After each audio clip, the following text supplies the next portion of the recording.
Bonjour, dear aspirants. This is your host, Himanshu sir. You may call HP sir.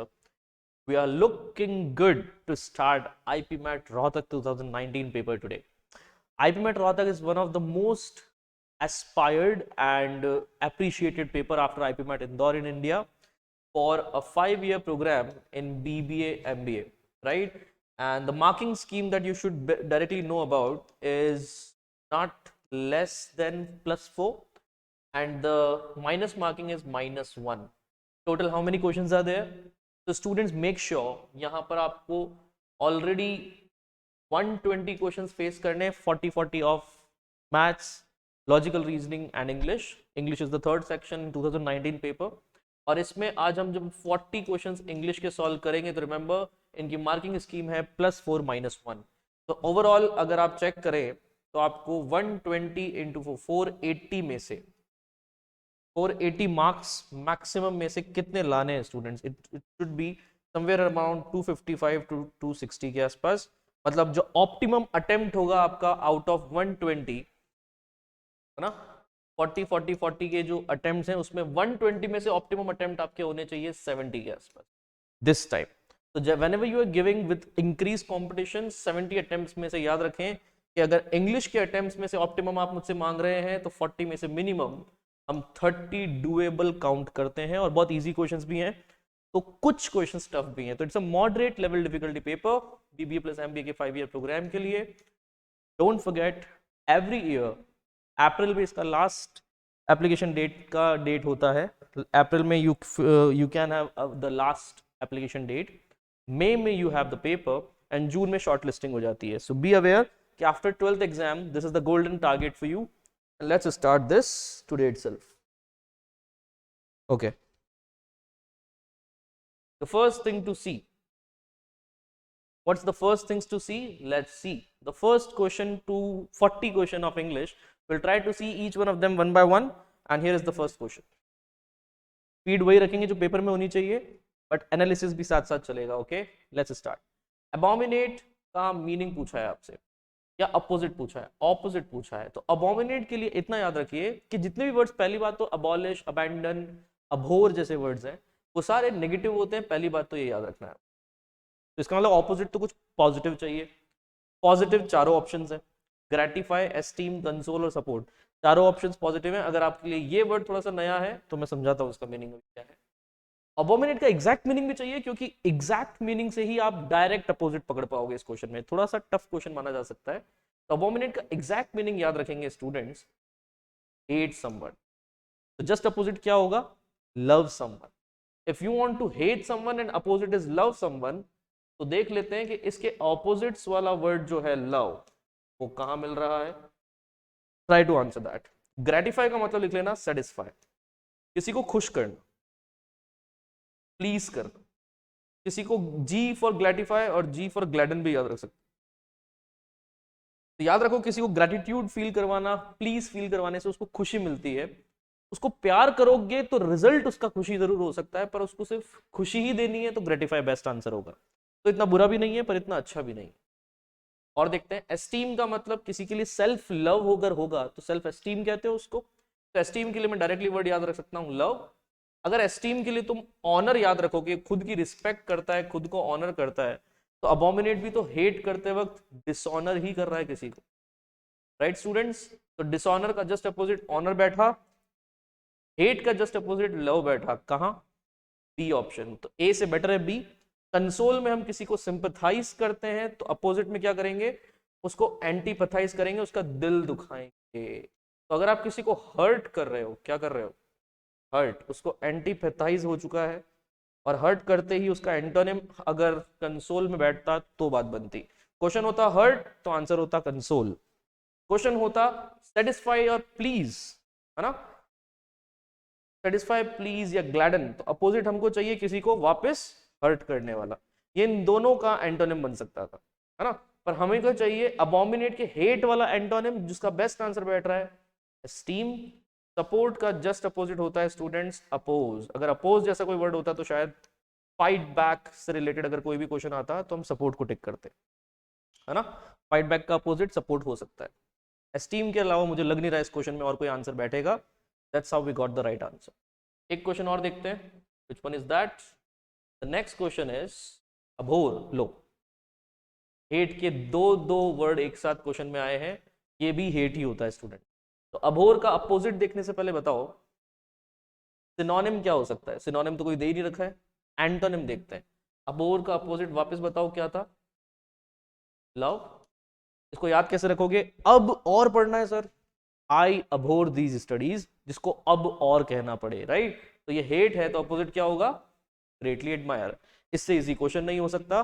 Credit के लिए आपको याद रखना है कि आप किसी को क्रेडिट जब देते हो तो उसको लव नहीं करते हो, उसको अक्नॉलेज करते हो. तो याद रखना ये अक्नॉलेजमेंट से रिलेटेड हो सकता था. और एक और क्रेडिट तो तुमको पता ही है, लोन के लिए कोई available amount, but we don't require here.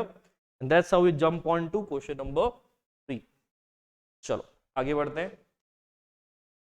What's the next one? The next question is enormous. enormous का मतलब होता है students big. It's huge, it's gigantic. लिखते चलना है ना. It's gargantuan, it's massive, it's mega, it's macro. अगर इतने सारे वर्ड्स हैं तो अपोजिट क्या हो सकता है? अपोजिट हो सकता है नैनो, मिनी, है ना, माइक्रो, एंड आंसर इज टिनी, है ना. मिनिस्क्यूल, ये सब छोटे छोटे वर्ड्स हो गए. Opposite of big. और कुछ लग नहीं रहा है इजीली. एवरेज, वीक, सॉफ्ट वगैरह. पर एक क्वेश्चन जरूर जो मेरे दिमाग में आ रहा है अभी बताते बताते, लिख लेना स्टूडेंट्स के मीडियोकर किसको कहते हैं. मीडियोकर अगर क्वेश्चन आ जाता तो आंसर हमारा एवरेज के सिनोनिम्स में बैठ सकता है. ये दोनों सिनोनिम्स हैं एक दूसरे के. एंटोनिम्स क्या चाहिए? एंटोनिम का अपोजिट टिनी.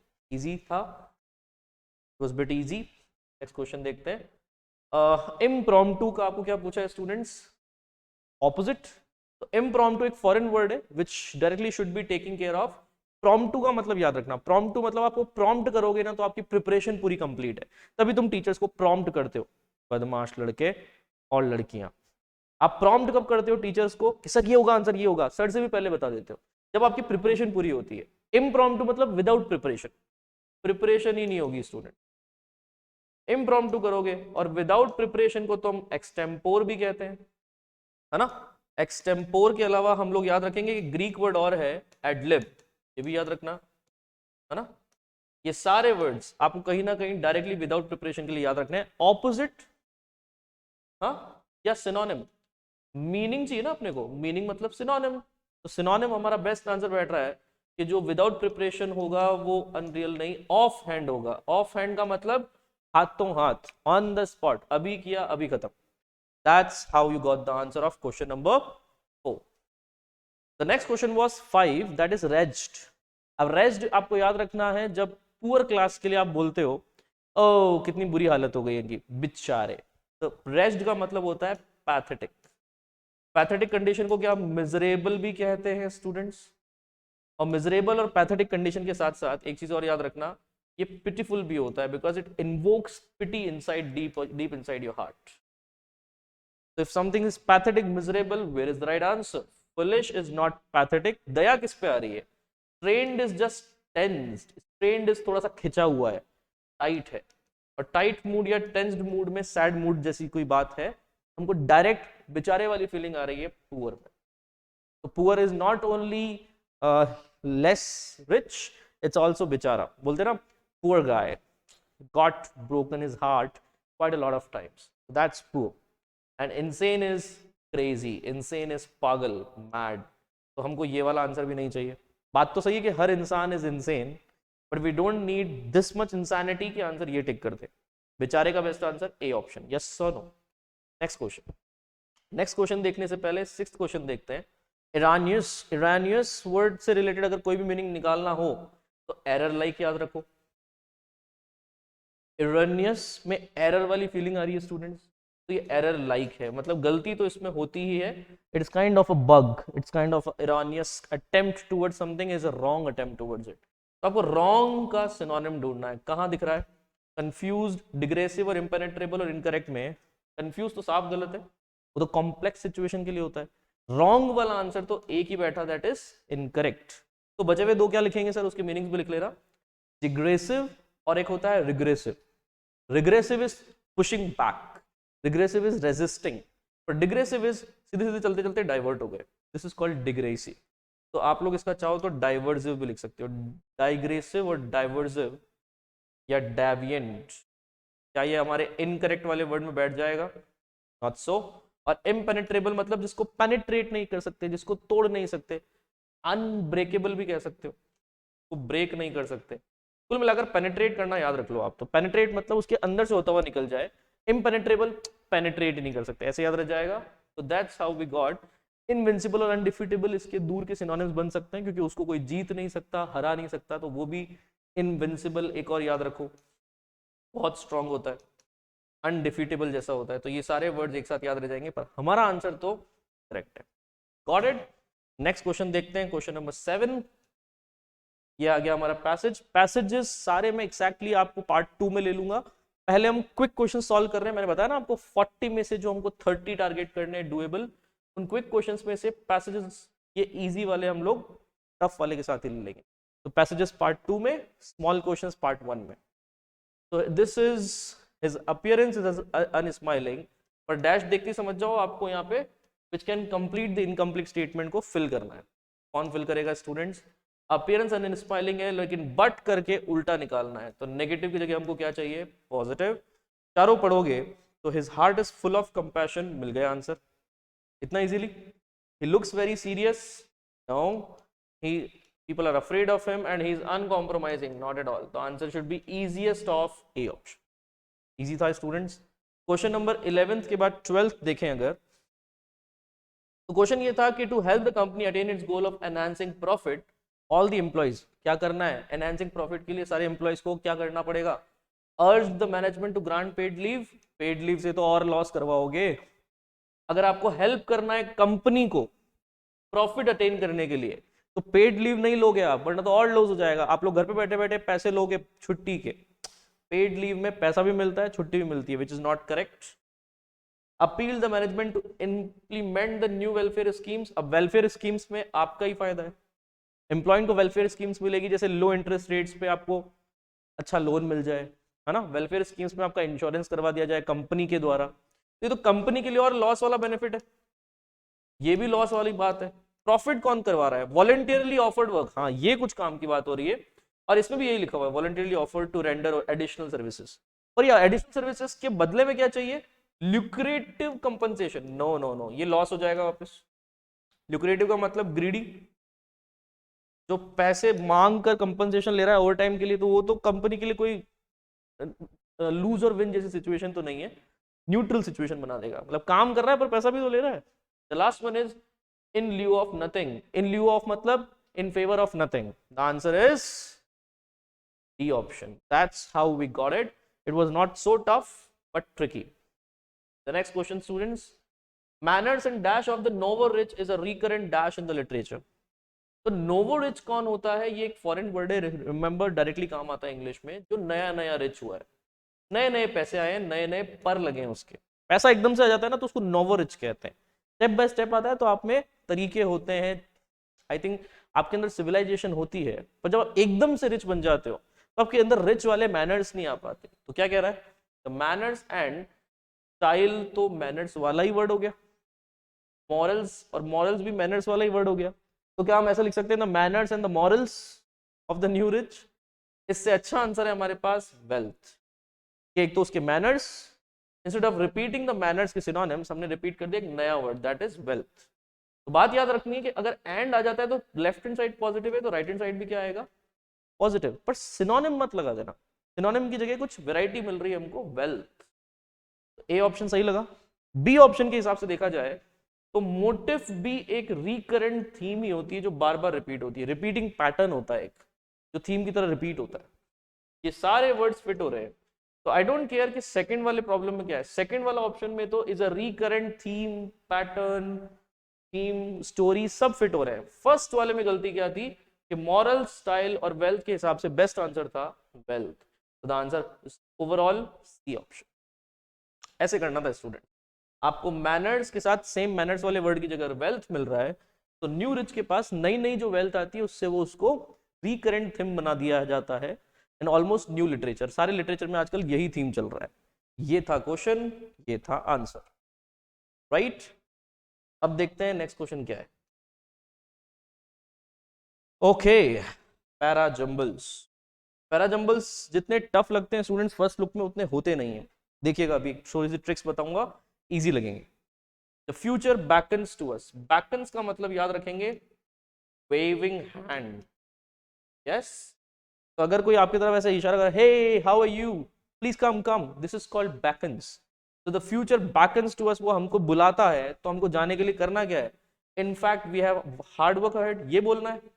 डजंट कनेक्ट कि हमारे पास तो काम है, फ्यूचर बुला रहा है, गलत बैठा है, कनेक्शन नहीं बैठा. Where do we go and what shall be our endeavour. अब फ्यूचर तो आपको बुलाता है, पर हमको जाना कहाँ है और हमारा एंडिएवर क्या होना चाहिए, ये क्वेश्चन एक वैलिड क्वेश्चन है, right? I take it into account. आर देखते हैं.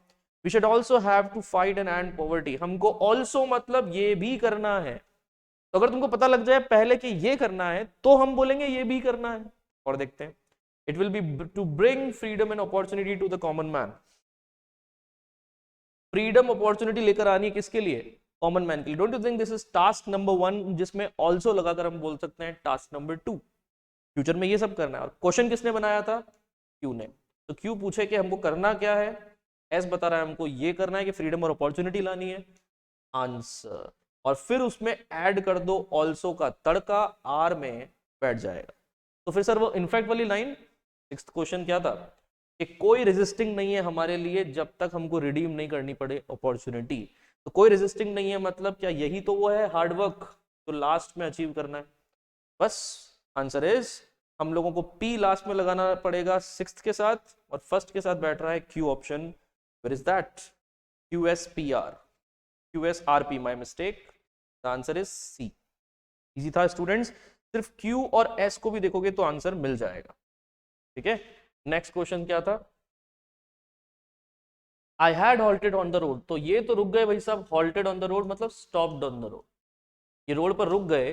और लास्ट वाले में लिखा हुआ था I decided to watch him for a while and then go home. चलो इसको देखते रहे और वो घर चला गया. तो ये इतना कनेक्टेड है कि नहीं, चेक करते हैं. As soon as I saw the elephant, I knew I should not shoot him. तो जैसे ही इसने एलिफेंट को देखा, क्या उसी समय उसने ब्रेक भी मारे? रेलेवेंट तो है. तो फर्स्ट और सिक्स्थ के अगर मैं एक बॉक्स बना के लिखूं, तो मुझे लग रहा है कि हमारे पास P option is not a bad option to start with. और देखते हैं. अगर P option is not a bad option to start with, तो क्यू ऑप्शन हो सकता है क्या next? It's a serious matter to shoot a working elephant. बहुत सीरियस मैटर है वर्किंग एलिफेंट को शूट करना.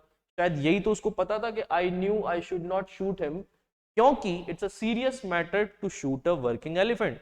हो सकता है एलिफेंट काम कर रहा हो और आप उसको मारने जा रहे हो, ये तो गलत है. इसका मतलब पी और क्यू कनेक्ट तो हो रहे हैं. I knew that his must was already passing of. अब ये मस्ट स्टूडेंट्स स्पेलिंग कुछ और है. इट्स मस्ट, ऐसे ही कोई स्पेलिंग है इसका, या मस्ट है ना. स्पेलिंग इसके चेक कर लेना. जो कि एक रिप्रोडक्टिव ऑर्गन है एलिफेंट का. उसमें लिखा हुआ है his must was already passing of. ये इसने देख लिया था. तो मस्ट है ना, जो भी उसकी स्पेलिंग है चेक करना. आई होप आपको ये समझ में आ जाएगा कि हमारे पास मस्ट वाला एक वर्ड का मिसप्रिंट जरूर दे रखा है, पर ये सेंटेंस कनेक्ट भी तब होगा जब आप इसको इस तरीके से देखोगे. Elephant was working and his must was already passing of, मतलब उसका कोई ऑर्गन है जो ऑलरेडी दिख गया था कि he was working. The elephant was standing 8 yards from the ground. तो हो सकता है elephant was having his intercourse with the female elephant while he was dead. He stopped there. देख लिया उसने कि must has been passing off. His must has already been working. तो elephant को देखकर वो रुक गया. अब ये बात कनेक्ट नहीं होती है लास्ट में, क्योंकि ये सबसे पहले आनी चाहिए. And that's why ये 8 yards वाली बात को देखकर शायद उसने अंदाजा लगा लिया हो कि मुझे शूट भी नहीं करना है क्योंकि बहुत पास में खड़ा है. I think we should start from here, S, then we should go to P. What say students? I saw the elephant. उससे पहले मैं बता देता हूँ मेजरमेंट कितना था. अब मैंने उसको देखा, देखते ही पता लगा शूट नहीं करना है. शूट क्यों नहीं करना है? क्योंकि he was working. एंड देख लिया था वर्किंग क्योंकि उसका must is already been passing off. Q R. That's how we got it. SPQR कहाँ दे रखा है चेक करो. आंसर है A ऑप्शन. कर सकते थे. एक क्वेश्चन और देखते हैं. A noise started above their heads. अब उनके हेड्स पे जब नॉइस स्टार्ट हो रही है तो सीधे बट लगाते हैं, but people did not take it seriously. Possible. तो नॉइज तो स्टार्ट हो गई, लेकिन लोगों ने उसको सीरियसली नहीं लिया। तो फर्स्ट और सिक्स्थ में मैं अगर पी को लगा देता हूं तो क्या होगा, that was to show everyone that there was something wrong. अब ये सबको ये दिखाना चाह रहे थे कि कुछ गड़बड़ है, शायद ये नॉइज ही इसी बारे में थी कि देयर वाज समथिंग रॉन्ग, पर लोगों ने उसको सीरियसली नहीं लिया। मुझे लगता है कि अगर आप क्यू पहले लेंगे तो भी पी बाद में फिट हो सकता है। और देखते हैं, it was a dangerous thing to do. तो जो लोगों ने उसको सीरियसली नहीं लिया था, शायद वही चीज है डेंजरस थिंग टू डू, क्योंकि बाद में तो नियरली 200 लाइव्स वर लॉस्ट। तो आई थिंक उस नॉइज पे ध्यान देना चाहिए था। स्टार्टिंग कर सकते हैं कि उस नॉइज का वैल्यू ये था कि कुछ रॉन्ग होने वाला है, आपने उस पर ध्यान दिया नहीं। ध्यान दिया नहीं तो इससे क्या हुआ स्टूडेंट्स, इससे डेंजरस थिंग टू डू बन गया पी ऑप्शन, है ना। अगर याद रखना, मैं क्यू बाद में लगाऊंगा, तो डेंजरस थिंग टू डू के लिए पी आर तो आप कंफर्म साथ में रखना पड़ेगा। Where is that, P R दिख रहा है साथ में। क्यू मैंने पहले वाले पे क्यों ले लिया, क्योंकि वो सायरन के लिए बात हो रही थी। और एस वाला बचा कुचा बच रहा है कि within minutes for the ship began to sink. Sink होते ही 200 लाइफ चली गई। आई थिंक एक ही लाइन है जो 200 लाइफ को लॉस्ट होने पे मलाल कर रही है। What is that, 6। तो हमारा आंसर बन रहा है B option. It was bit easier than all the others one. And here is the next question, 10 decimal. 10 से रिलेटेड आई थिंक डेसिमल का एक बेस लिया इन्होंने। इतना बता दो, 10 को मल्टीप्लाई करते तो 10 से तो 10 ही आएगा। डिवाइड करेंगे, मतलब अगर आप 10 को डेसिमल के पॉइंट में बात कर रहे हो तो मैं 1/10 कहता हूँ 0.1, तो इसको हम कहते हैं डेसिमल। मतलब बेस 10 लेना पड़ता है आपको। कोई भी 10 के कंप्राइजिंग में कोई रेशो निकालना है तो डेसिमल चलेगा। तो डेसिमल नंबरिंग सिस्टम में 7 तो ऊपर की साइड हो जाता है। मतलब अगर आपको मल्टीप्लाई करना है किसी नंबर को 7 से, तो 7 का एक ग्रुप बनेगा। 4 में क्वार्टेट का भी एक ग्रुप बनता है, तो इट्स ऑल्सो 4 का ग्रुप, 7 का ग्रुप, है ना। अब बात करते हैं टू बाइनरी। बाइनरी का दो ग्रुप नहीं होता, बाइनरी उसके फैक्टर्स होते हैं, मतलब 2 एलिमेंट्स कह सकते हो, क्योंकि इसमें भी 1/2 का बेस चलता है। बाइनरी इज ऑल्सो 1/2 का बेस। अगर कोई भी पर्सन बाइनरी में रोल प्ले कर रहा है तो एक ही पर्सन के 2 फैक्टर्स हैं, जबकि वो ड्यूअल कर रहा है तो 2 पर्सन की टीम है। आया क्या, तो अगर यहाँ पे ड्यूअल लिखा होता तो गलत होता, पर बाइनरी है तो बेस 2 की वजह से ये सही है। आंसर बन सकता है सी ऑप्शन। देखते हैं वापस, 5 एंड क्विंस, कोई रिलेशन ही नहीं है। क्विंस तो एक फ्रूट है स्टूडेंट्स, और आपको ये ना भी पता हो तो भी 5 के साथ अगर कोई ग्रुप बनाना होता तो ये शायद लिखते पेंटम, पेंटियम, ऐसा कोई ग्रुप बनाते तो बात समझ में भी आती। ये नहीं है, ग्रुप होता तो भी गलत होता, क्विंस है तो भी गलत है। हमको तो 5 से रिलेटेड कोई ग्रुप चाहिए, नहीं, हमको 5 से रिलेटेड बेस चाहिए। तो बेस वाला आंसर डेसिमल के हिसाब से और बाइनरी के हिसाब से कौन सा बैठा, सी ऑप्शन। कर सकते थे students. Septet is a group of 7, quartet is a group of 4, binary is the base of 2, उसमें 2 फैक्टर्स निकल जाते हैं। It's a separated one, not a united one. And 5 and quins का तो कोई लेना देना ही नहीं है, यूं ही जबरदस्ती लिखे हुए हैं। That's how we got the right answer. Quins एक मेजरमेंट यूनिट भी है जो उस फ्रूट से रिलेटेड ही काम आती है। Not at all available in India, so not so big deal. पॉ एंड कॉट, पॉ एंड कैट में, कैट के पंजे को पॉ कहते हैं। इनफैक्ट लायन, टाइगर, पैंथर, इन सब का पंजा कैट फैमिली वाला ही होता है, तो पंजे को क्या कहते हैं, पॉ। ऐसे ही याद रखना, हमारे हाथ की हथेली को क्या कहते हैं, पाम। ठीक है, तो फिर जो हॉर्स होता है उसके भी 4 पैर है, तो हॉर्स के पैरों की आवाज बहुत तेज होती है ना, उस आवाज को हम एक हार्ड सब्सटेंस के पैरों की वजह से यूज करते हैं, उसको कहते हैं हूफ। तो हमारे इसमें तो लायन का तो पॉ ही दिख रहा है। आई डोंट थिंक ये आंसर हो सकता है, ये पॉ का पॉ ही रह जाएगा कैट फैमिली वाला। इसका हूफ बनेगा। इसके लिए आपको एक वर्ड लिखना पड़ेगा, क्लोवन हूफ। रिमेंबर, ये जो लैम्ब होती है उसके जो पैर होते हैं वो थोड़े से अलग होते हैं, उसके हूफ इतने सही नहीं होते जितने हॉर्स के, क्योंकि हॉर्स का पूरा पैर ही एक हूफ की तरह होता है। तो this is hoof, this is a cloven hoof, क्योंकि इसमें 2 हूफ एक साथ बने हुए होते हैं। तो याद रखना, सॉफ्ट भी होता है लैम्ब का, लैम्ब हो गई, कैटल हो गया, राइट, जितनी भेड़ बकरियां हो गई, शीप, गोट एक्सेट्रा, इन सब के लिए क्लोवन हूफ है। हमको चाहिए सॉलिड हूफ, तो सॉलिड हूफ का एक ही आंसर है, दैट इज हॉर्स। ये क्वेश्चन भी हमारी चैप्टर्स में से लिया गया है। आई थिंक हमने चैप्टर्स में से लिया है, पर क्यों, क्योंकि हम आपको रियल एग्जाम के फ्लेवर देना चाहते हैं।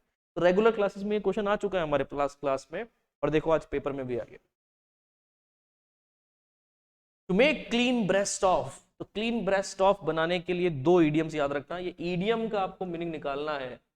तो मेक अ ब्रीस्ट ऑफ, एक होता है to make a breast of, एक होता है मेक क्लीन ब्रेस्ट ऑफ। तो make clean a breast of के लिए आपको याद रखना पड़ेगा अप टू डेट। जब आप टाइम से अप टू डेट चलते हो तो आप बोलते हो I am up to date with the time. पर when you make clean breast of, जब आप खुद की छाती से कुछ हटा रहे हो कि नहीं नहीं नहीं नहीं मैंने ऐसा नहीं किया, मैं सच बताता हूँ, सच में बात ये थी। तो बेसिकली कन्फेस करना है आपको, कुछ सच बताना है। वेयर इज द सच वाला part? To confess without of reserve, जबरदस्ती लिखा हुआ है, विदाउट ऑफ रिजर्व की जगह आप बोल सकते हो without any hesitation. To praise oneself, prominence, prominence मतलब सेलिब्रिटी का जो पॉपुलैरिटी होता है उससे कोई लेने देना ही नहीं है हमारा। कन्फेस करना है, ट्रू बोलना है, that's why best answer is confess, सच्चाई बतानी है, right. 19th question is done. 20th question, to have an axe to grind, आपके पास एक एक्स है, एक कुल्हाड़ी है, तो ग्राइंड करना, ग्राइंड करना मतलब चमकाना है। तो बेसिकली ये कहना चाह रहा है जब भी आप कोई काम करते हो तो आपके पास पर्सनल मोटिव अगर है तो you have a axe to grind, that's why आप उस काम को करने वहां पे गए थे। तो मान लो मैं एक पेड़ काटने गया था जो कि मेरे किसी काम का नहीं है, मैं बस यूं ही काट रहा हूँ, तो किसी ने पूछा क्यों काट रहे हो? ताकि मेरी कुल्हाड़ी भी शाइन मार सके, इसलिए यहाँ पे ग्राइंड कर रहा हूँ उसको। डोंट यू थिंक काम किसी और का है पर हम इसलिए जा रहे हैं क्योंकि पर्सनल मोटिव है। पर्सनल मोटिव याद रखना है स्टूडेंट्स। तो पर्सनल मोटिव का आंसर कहां दे रखा है चेक करो। To have private and to serve, मिल गया। Fail to arouse interest, have no result, और फॉर बोथ साइड्स, बिल्कुल भी नहीं। सिर्फ और सिर्फ ओन साइड का काम चल रहा है, दूसरे का भला होना हो, मेरा होना चाहिए, that's what's the personal motive axe to grind. मेरी जो कुल्हाड़ी है उसकी शाइन कंप्लीट हो जानी चाहिए, राइट, इसलिए मैं ये काम कर रहा हूं। तो ये है ग्रामेटिकल एरर, और इस एरर की दुनिया में नो एरर भी टिक कर सकते हो, रिमेंबर दैट। तो solve as per the direction given below. क्या होगा? When I were a newspaper journalist, I always relied on the news editor. तो when I were मतलब, तो जब मैं सोचता हूं, इमेजिन करता हूं कि if I were, तो ये बैठता है। आगे लिखा हुआ था I always relied, तो रियलिटी है। अनरियल में वर लगाते हैं, रियल में आप वॉज लगाओगे, राइट। वर हटाओ, और एक्चुअली आई के साथ वर तभी काम आएगा जब इमेजिनेशन होगी। वॉज लगा के काम चलाओ, ठीक है। तो व्हेन आई वर की जगह when I was a newspaper journalist, जब मैं एक न्यूज़पेपर जर्नलिस्ट था तो I always relied on the news, बैठ सकता है। आई ऑलवेज रिलाइड मतलब I use to rely on the news when I was. Were तब लगाना जब यहाँ पे लिख लेना कि if I were a journalist, मतलब अगर मैं जर्नलिस्ट होता। ये इस इमेजिनेशन की बात कर रहा है ना, इमेजिनेशन, करेक्ट। कि अगर मैं जर्नलिस्ट होता तो मैं न्यूज एडिटर पे रिलाई करता, कैसे बोलते? I would rely on the news editor, ठीक है, ऐसे बना सकते हो इसको। तो याद रखना फॉर्मूला ये है कि इफ आई वर के साथ यूज हो रहा है, if he were, if she were, if they were, तो नॉर्मली ही के साथ कभी वर सुना नहीं होगा, ही वॉज ही सुना होगा। इफ ही वर लगा रहे हो तो इमेजिनेशन करो कि अगर वो एडिटर होता, if he were the editor, तो मैं उससे ऑर्डर्स लेता, I would take orders from him. अब याद रखना ये वर की वजह से हो रहा है वुड। अगर यहां लगा दो आप इफ आई एम, तो he will take the orders. Basically imaginations am से होती नहीं है, दैट्स व्हाई हम सारी इमेजिनेशन वर में छोड़ देते हैं और रिजल्ट्स में वुड वुड वुड लगा देते हैं, ठीक है। ये आपको ग्रामर याद रखनी है। नेक्स्ट क्वेश्चन देखते हैं students. I could count on one hand the things I know about my friend. मैं काउंट कर सकता हूं या काउंट कर सकता था, दिस इज द क्वेश्चन, क्योंकि आप जानते हो बहुत सारी चीजें अबाउट योर फ्रेंड। तो I know many things about my friend, ये तो टेंस चेंज नहीं हो सकता, ये तो फिक्स्ड है। तो ग्रामर चेंज कर देते हैं, आई कुड काउंट की जगह आई कैन काउंट कर देते हैं। यस आई नो, आपके दिमाग में एक क्वेश्चन और आना चाहिए अगर आपने ग्रामर के एरर्स कभी सॉल्व किए हैं, कि सर जब दो जगह करेक्शन कर सकते हैं तो आई कुड को रहने दो और आई नो की जगह आई न्यू कर दो। Possible, I knew about my friend. और प्रॉब्लम क्या है, इससे मीनिंग ही चेंज हो जाएगा सेंटेंस, कि मैं अपने फ्रेंड के बारे में जानता था। जब भी आप किसी के पर्सन के बारे में नॉलेज रखोगे तो नो वाला सेंटेंस तो मीनिंग ये कह रहा है मैं जानता हूं। तो स्टेटमेंट का मीनिंग चेंज ना करो, ग्रामर चेंज कर दो। I can count, present tense में कुड का क्या बना दिया, कैन, तो आंसर क्या हो गया, ए ऑप्शन। करेक्शन भी दे दिया और एरर बता दिया, right. Which of the following inferences can not be drawn from the above statement. Statement क्या है कि average family income of the metros have increased today as compare to earlier. Critical reasoning का question है students, ध्यान से सुनना। Critical reasoning काफी important, reasoning में भी आती है और आजकल इंग्लिश में भी आ गई है। देखो तो मेट्रोज की फैमिली इनकम बढ़ रही है क्योंकि इंक्रीज, क्योंकि compare to earlier in most families these days husbands and wifes both are working. Obvious सी बात है, दोनों काम कर रहे हैं।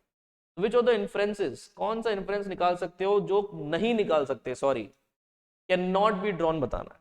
पहला option, wives earn more than their husbands.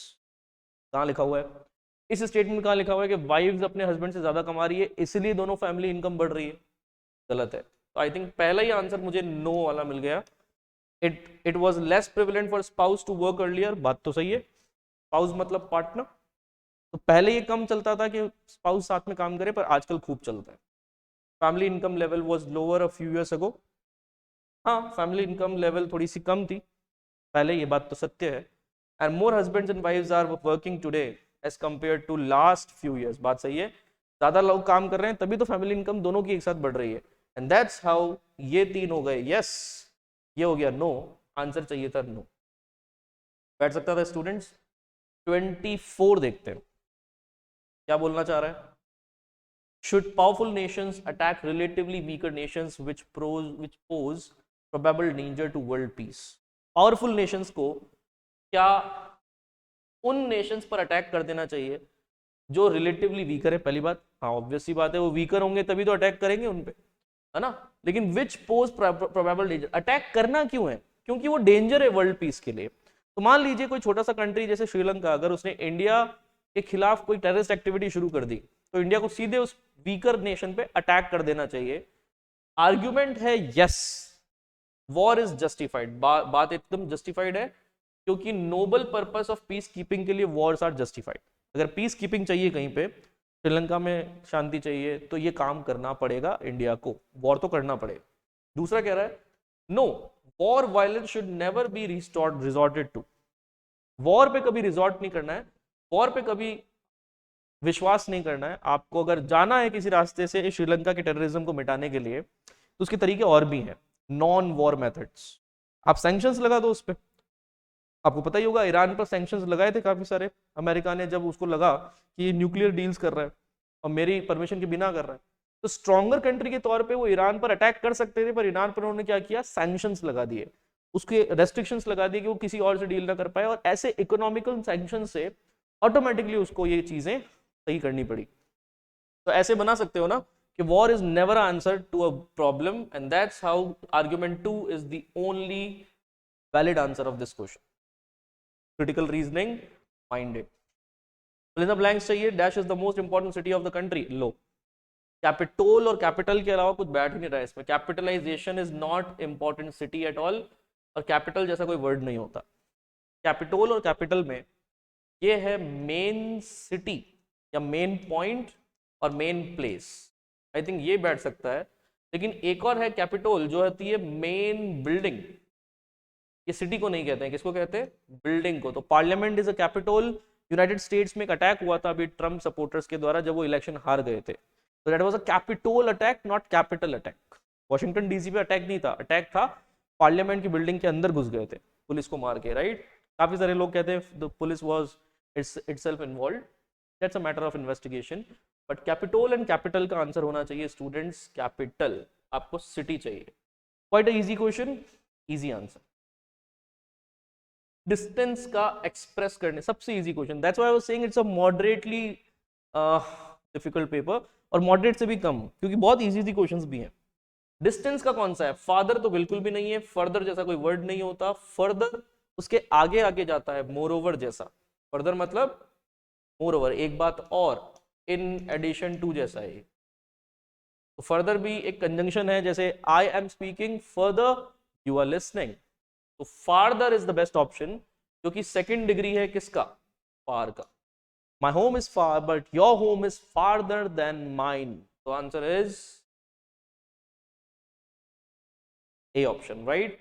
26 के बाद 27 देख सकते हैं स्टूडेंट्स, क्या है, there is no more room for you in this compartment. Remember one thing, room और स्पेस, ये दो ऐसे वर्ड है, इन दोनों का मतलब होता है कि यहां पर वॉल्यूम नहीं है। इन दोनों का मतलब याद रखना, there is no more volume for you in this compartment, इस कंपार्टमेंट तुम्हारे लिए और जगह नहीं है। लेकिन बहुत बार हिंदी में एरर आता है कि यार जगह नहीं है, कोई इंग्लिश में क्या ऐसे नहीं बोलते, there is no more place for you. बहुत अच्छा वो इन्होंने प्लेस दिया नहीं। बाकी प्लेस हमेशा नहीं हो सकती, वो सीट्स पे डिपेंड करती है। तो place is something like a seat, right, and space in room is almost like a volume. ये कह रहा है there is no more room, मतलब there is no more room, volume नहीं है तुम्हारे लिए। प्लेस तो है, वॉल्यूम नहीं है, उसमें तुम फिट नहीं हो पाओगे, राइट। तो आई थिंक याद रखना, जब तुम्हारे लिए और कोई सीट नहीं है तो हम गलत बोलते हैं, सीट तो है, जगह नहीं है। और वो जगह कौन सी वाली, प्लेस वाली या रूम स्पेस वाली, रूम स्पेस वाली। तो क्वेश्चन आएगा कि there was a full crowd in the pair and there was no place to stand, sorry there was no space to stand, there was no room to stand. तो अगर room ये लिख रहे हैं कंपार्टमेंट के लिए तो रूम भी ठीक है, स्पेस भी ठीक है। अननेसेसरी चेंजेस क्यों करें, क्यों रिप्लेस करें जब ऑलरेडी सही है तो, है ना। तो नो मोर सीट लगा के तो उसको और गलत कर रहे हो आप। सीट तो है पर वॉल्यूम नहीं है बैठने के लिए, राइट। और ये भी गलत हुआ, ये अननेसेसरी हुआ, बाकी इसको मना सकते थे अपन, अननेसेसरी चेंज हुआ, रिप्लेस हो जाएगा पर करना नहीं है ना, क्योंकि उसमें गलती नहीं है इंप्रूवमेंट के लिए। And there is no more accommodation, मतलब अकोमोडेशन ही नहीं है। अकोमोडेशन की फैसिलिटी तो है भाई साहब, सीट भी है, जगह नहीं है बैठने की। तो आंसर क्या हो गया हमारे लिए, no improvement required, very easy. Next question, if he would have tried he would have succeeded, अगर उसने कोशिश की होती तो वो सक्सीड हो जाता। If he would have tried ऐसे नहीं बोलते हैं, इफ ही हैड ट्राइड बोलते। करेक्शन याद रखना, इफ ही हैड ट्राइड। कहाँ है आंसर, सी ऑप्शन।